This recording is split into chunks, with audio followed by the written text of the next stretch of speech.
All right, hello everybody. Some questions have come in about uh, the edTPA Task 3 practice, and understandably, because it's a little bit of a confusing process, mostly because some of the materials that are required are just not there. And so what we're going to do is we're going to take a step back and punt. I've been given the stuff as like what actually was loaded into live text after the beginning of the term. And so some of this stuff was adjusted from last semester, and there was a nice little video created to explain that, but now the materials look different. And so I was hoping that I could use that, but it's even more different than what some of you noticed task one's video help was. So anyway, so I'm going to try to make this quick as I can, but it's a little confusing. So I'm going to try to help you determine what you can kind of skip over because it's just not there versus what kinds of things you can evaluate. Frankly, the materials in there for you to analyze are pretty skim. And so we're just going to kind of go with what we have, and I'll be very forgiving. And if there's any questions about it, you can just let me know. But obviously, if you don't have a robust set of materials to evaluate, it's difficult for you to provide a robust answer. So we're going to run with that statement. All right, so if you take a look in live text, you've got a bunch of different materials in here. The one on the very bottom is the standard materials. It's actually 62 meg, which is a pretty hefty download for you on weaker Wi-Fi or whatever. But that's just basically the standard materials to help with edTPA. Everything else is pertinent to what you're doing. So please note the first thing to take a look at is your instructions, which are in there. Then we'll look at some work samples and some of that stuff that's in here. There's the commentary, which is one of the documents you have to fill out, which is here. There's the rubric, which is another document you have to fill out here. And then there's some sample responses for the commentary that can help you see the kinds of things that you should be doing. So let me just say this about the commentary. You really should be kind of working towards kind of writing academically. If you notice, edTPA uses quite a bit of academic jargon. I'm not super excited about that aspect of things. I think they can make it more accessible. But regardless, it is what it is. And for you, you should do the same thing. You should be writing in an academic and a professional manner. So let's take a look at the instructions first. I've got everything open, so it'll take me a second. There it is. So the instructions, it basically says, you can ignore some of the first part. I mean, if you read it, it's fine, but it's talking about the entire process. In here, you select the appropriate licensure area, which we've done for you. You complete the rubric and the commentary templates, which are two things you have to submit. So one of them is this, which is the commentary template here, that one. And the other one is the rubric, which is right here. And so these two documents are the ones that you're going to submit. And you're going to do it after analyzing the assessment, submissions, and then what the feedback that the teacher candidate provided. So there's two bits of language here. There's focus learner and there's teacher candidate. You're evaluating really the teacher is what you're doing, the teacher candidate. The focus learner's information is there for you to kind of take a look at how the teacher candidate approached everything. That's really what you're doing. So it says here in the commentary, make sure you type your responses between the brackets. And when you look in the brackets here, it's like right here. So you just basically start typing your answers inside the brackets, like so. And that's what we're going to take a look at. It should be at least 7 spaces, single space pages, including prompts. And it must not exceed 10. Speed commentary should be 5 to 8. Honestly, I think with the lack of some information, I would think about 2 to 3 pages is all you're going to get out of this. So don't panic about page numbers. Don't panic about any of it. Just do what you can with what you have.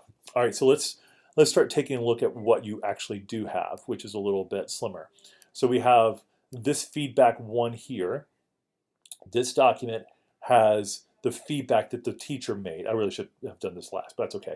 So it actually gives you these like little post-it note things that the teacher did based on what the student has submitted. And it's a little bit difficult to decipher in some places because the questions are kind of overlapped by the post-it notes. But anyway, so that's there. And there's also the other one that you need to do is look at the baseline data, which is here. And this is what you're going to start with.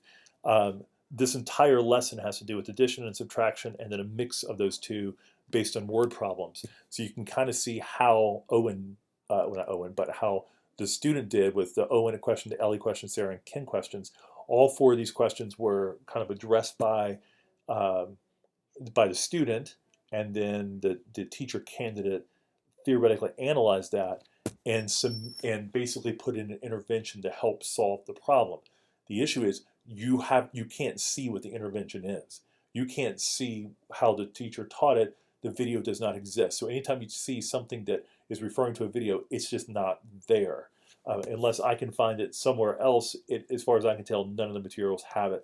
And so you cannot do anything with the video. So that part you're going to have to skip over. Then we also have student work sample. This kind of gives you an overview. There's the baseline data, the completed assessments, which is assessment 1 through 3. That's actually in my PDF here, there. And there's 3 pages here. The first one that you'll note is addition, the second one is subtraction, and the third one is the assessment 3 in that list, which is addition and subtraction together. So if I go back over to the Word doc, they're right here. Assessment 1, 2, and 3. Those are the 3 documents actually right here in this PDF. So there's a baseline data, how he did before the intervention, whatever that mysterious intervention is, and then you have the completed assessments. And each one of the completed assessments, again, the pages align with these statements. After that, you have the feedback document, which I showed you to begin with, which is how the teacher communicated back what the student needed. Okay, so now that you have that, let's take a minute and look through here. So we're going to start with the rubric. And this is the rubric that you would theoretically score and you would write how you would score it, score the teacher candidate on how they did it, but you can't see the video, so you're going to only score the things that you can see. So the first thing it says is, how does teacher candidate demonstrate understanding of the focus learner's performance with respect to the learning goal as reflected in the lesson objectives? So what I would like you to focus on there is, you know what the lesson objectives are. They're listed in that set of information that kind of gave you an overview. It's that Word document over here. No, in here. Yes. So these 3 assessments are really the objectives. That's what they are. These are the assessment objectives. So in here, I want you to just look at those objectives, look at what was provided to the student, and look at how the student was evaluated to try to come up with that answer. You can't evaluate the video. All you can do is look at overall, how do you think the teacher candidate did in that particular broad statement. Second, what type of feedback does the candidate provide? Well, you can see that. That's in the feedback document. So you can evaluate that, and you should. The third, how does the candidate provide opportunities for the focus learner to understand and use the feedback for the learning goal to guide his or her further learning or performance? So support for understanding and using feedback related to strengths and other areas of need. This is a difficult thing for you to evaluate because you don't have a lot of information on the learner or the process of learning. So what I would like you to do is just provide a general statement based upon the very slim information you have to answer that question. The next one, explain the focus learner's use of communication. You cannot do this one because we do not know what the communication skill identified for the student is. It doesn't exist. You can ignore my note from my wife that has to do with my daughter and ear infection. So so we have in there we should have in there an assessment of the actual communication style itself or the communication skill, and we just don't know what that is. And so you can talk about what skills are being suggested here, but you can't really evaluate their implementation of that. So you can theoretically skip that. And then how does this candidate use the conclusions about what the focus learner knows and is able to do related to the learning goal to plan next steps in instruction? Again, you don't have a huge amount of information here. You have a little bit. So what I'd like you to do is try to at least evaluate what you can in that area. Now, the last thing, to try to keep this short, assessment commentary here.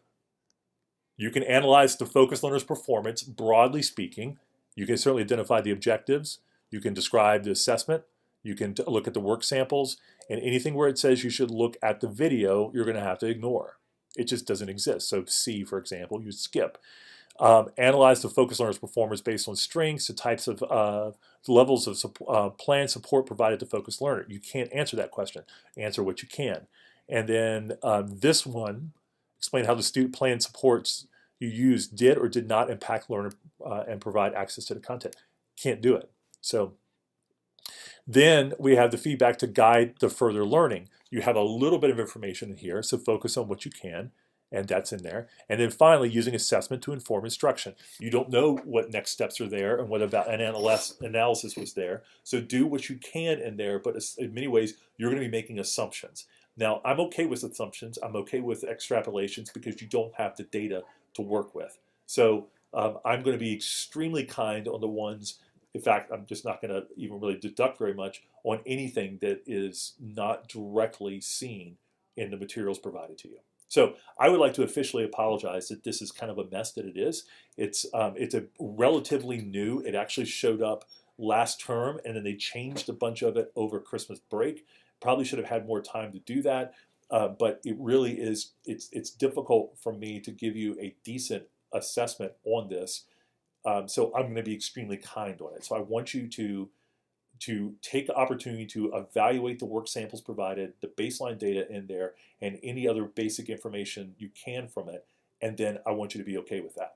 I want you to analyze it as best as you can, as little that is provided, and be okay. If there's any significant problems or if you completely missed it, I will work with you directly, because honestly this is very confusing, and I wouldn't be surprised if some of you kind of got some of the even basic things wrong, just because it's kind of mixed up in some confusion. All right, so sorry to make you listen to a long note on this, but I wanted to try to help you get at least to Sunday. I'm working on your other stuff, and I'll help you along the journey. You'll do great.